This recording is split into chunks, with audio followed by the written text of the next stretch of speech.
Саламатсыздар ма, құрметті әріптестер және сайысқа қатысушы студенттер.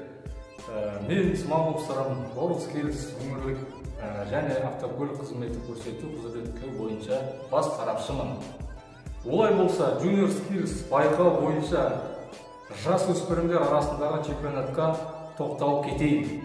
Бірінші тақырыбымызда қатысушы автокөлік қозғалысының жартылай ашып жинау жұмыстарын жүргізеді. Бұл жерде айта кететін жайт, жас өзгешілігіне байланысты WorldSkills сайысында қатысушы қозғалтқышты толықтай ашып-шашып жұмыстарын жүргізсе, JuniorSkills'те жартылай толыққанда емес ашып жинау жұмыстарын жүргізеді.